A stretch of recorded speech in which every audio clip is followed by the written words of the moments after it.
YouTube তুমি তো অনেক বাড়াবাড়ি করতেছিলা, बहुत तेज हो रहा है। এখন তো তোমার টক্কর দেওয়ার মতো আরেকজন আসতেছে, নাম হচ্ছে বিলিবিলি।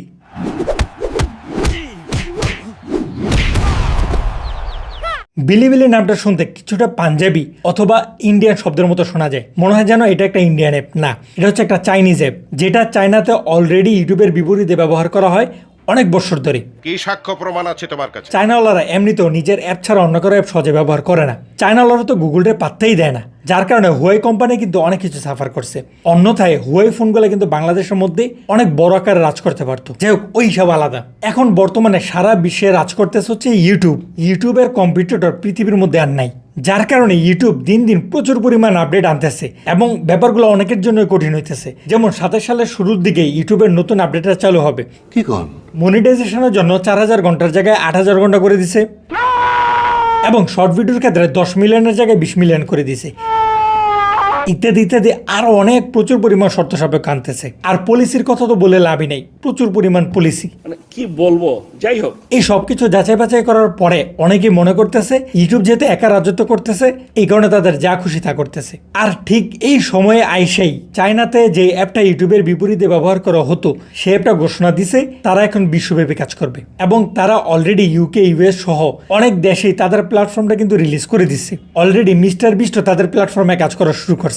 এই বিলিবিলি অ্যাপটা কিন্তু নতুন না, চায়নাতে অনেক পুরানো এবং এটাতে অলরেডি চায়নার অনেক ইউজাররা কাজ করে। অনেক না, মোটামুটি চায়নার সকল ইউজাররা এটাতে কাজ করে। এখন ব্যাপারটা হচ্ছে গ্লোবালি যখন চালু হবে তখন অন্যান্য দেশের মানুষগুলো আসলে এই অ্যাপটাকে কিভাবে নেবে, এই জিনিসটা হচ্ছে দেখার বিষয়। তারা যদি সারা বিশ্বে ভালো একটা সাড়া ফেলতে পারে তাহলে হয়ে যাবে ইউটিউবের সাথে বেশ ভালো একটা টক্কর। আমরা চলেন অ্যাপটা একটু যাচাই বাছাই করার চেষ্টা করি। প্লে স্টোরে অ্যাপ আসলেও আমাদের কান্ট্রিতে ডাইরেক্টলি ডাউনলোড করা যেতেছে না ভিপিএন ছাড়া। আমরা যদি গুগলে সার্চ করি তাহলে তাদের এমন একটা সাইট পাওয়া যেতেছে। আমরা যদি সাইটটা নর্মালি ওপেন করি, এখান থেকে ক্রোম ব্রাউজারের মাধ্যমে ট্রান্সলেট করা যায় ইংলিশ। সুতরাং যেহেতু এটা চাইনিজ অ্যাপ, এখানে সব কিছু চায়না লেখা, তবে ক্রোম ব্রাউজারে ট্রান্সলেট করা যায়। এতদিন যেহেতু এটা চায়নার মধ্যেই ছিল, সেহেতু এটার মধ্যে ঢোকার পরে সাধারণত এখানে সব চাইনিজ কন্টেন্টই দেখতে পারবেন। গ্লোবালি আর একটু ভালোভাবে চালু হলে তখন অন্যান্য কন্টেন্ট এটার মধ্যে আসা শুরু করবে। সুতরাং ইন্টারফেস একদম ইউটিউবের মতোই দেখা যায়, মোটামুটি ভিডিও টিডিও সব কিছু। এবং এখনও বাংলাদেশে অ্যাপ ডাউনলোড করা না গেলেও সাইটের মাধ্যমে এই বিলিবিলি অ্যাপের বিস্তারিত দেখা যেতেছে।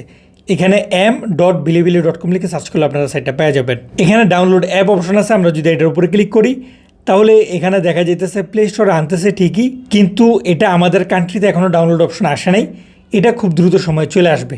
এছাড়া বিলিবিলিয়েরই অ্যানিমেশন ভিডিওর আরেকটা অ্যাপ আছে, সেটাও প্লে স্টোরে আসছে, তবে বাংলাদেশের জন্য অ্যাভেলেবেল না।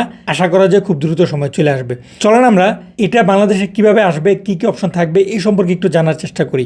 বিদেশি ইউজারদের জন্য সাইন আপ চালু করা হয়েছে। আগের মতো আইডেন্টিটি অথবা পাসপোর্ট ভেরিফিকেশন বাধ্যতামূলক না। যখন এটা শুধুমাত্র চায়নায় ছিল তখন এটাকে চায়নার আইডি কার্ড অথবা যে কোনো পাসপোর্ট দিয়ে অ্যাকাউন্ট ক্রিয়েট করা লাগতো। এখন এই বিষয়টা বাতিল করা হয়েছে। তারা চীনের বাইরের কন্টেন্ট ক্রিয়েটরদের বিলিবিলিতে আনতে চাইছে। ইউএস, ইউকে, জাপান সহ বিভিন্ন গুরুত্বপূর্ণ মার্কেটে টিম তৈরি করছে এবং ইংলিশ ল্যাঙ্গুয়েজ ওয়েবসাইট তৈরির পরিকল্পনাও রয়েছে। আমরা যদি আরেকটু দেখার চেষ্টা করি বাংলাদেশের জন্য এই অ্যাপের অবস্থাটা বর্তমানে কি, যদিও তারা 19 আগস্টেই গ্লোবালি রিলিজ করে দিছে, তবে এটা ধীরে ধীরে প্রত্যেকটা দেশে আসবে। বাংলাদেশে এখনও পুরোপুরি আকারে চালু হয় নাই, তবে খুব দ্রুত সময় হয়ে যাবে। আর যদি মনিটাইজেশনের ব্যাপারটা নিয়ে কথা বলি তাহলে হ্যাঁ, বিলিবিলিতে মনিটাইজেশন সিস্টেম আছে। এখানে লেখা আছে তাদের 2025 সালের রিপোর্ট অনুযায়ী প্রায় 30 লাখ ক্রিয়েটর বিভিন্ন মনিটাইজেশন চ্যানেল থেকে আয় করতেছে। সুতরাং বোঝা যায় বিলিবিলিতে মনিটাইজেশন সিস্টেমটা তো আছে, তবে ক্রাইটেরিয়াগুলো কি কি সেটা যখন গ্লোবালি আসবে এবং বাংলাদেশেও রিলিজ হবে তখন বোঝা যাবে কি কি শর্তে আমরা আসলে মনিটাইজেশনটা পাবো। এখন কথা হচ্ছে আমরা মনিটাইজেশনও পাইলাম, তাহলে সেটা আমরা উইথড্র কীভাবে করব? ইউটিউবে তো সাধারণত গুগল অ্যাডসেন্সের মাধ্যমে আমাদের ব্যাংকে টাকা পাঠায় দেয়, কিন্তু চায়নারা তো আবার গুগল অ্যাডসেন্স ব্যবহার করবে না। তাহলে তারা কি ব্যবহার করবে, কিসের মাধ্যমে, কোন মেথডের মাধ্যমে তারা আমাদেরকে পেমেন্টটা দিবে? এটাই মূলত সব থেকে ঝামেলার একটা বিষয় হতে পারে। তবে এখানে চ্যাটজিপিটি বলতেছে বিলিবিলির অফিসিয়াল একটা রুলস অনুযায়ী বিদেশি ক্রিয়েটরদের বেইকি আর্নিং থেকে উইথড্রয়াল ব্যবস্থা আছে। এখন বেইকি আর্নিংস সম্ভবত চায়নার কোনো একটা সিস্টেম হবে, কিন্তু বর্তমানে তাদের প্রকাশিত সাপোর্টেড ওভারসিজ ব্যাংক কান্ট্রির তালিকায় বাংলাদেশ নাই। তালিকায় ইন্ডিয়া আছে, সিঙ্গাপুর আছে, মালয়েশিয়া আছে, থাইল্যান্ড আছে, ভিয়েতনাম আছে, ইত্যাদি ইত্যাদি আছে, তবে বাংলাদেশ নাই।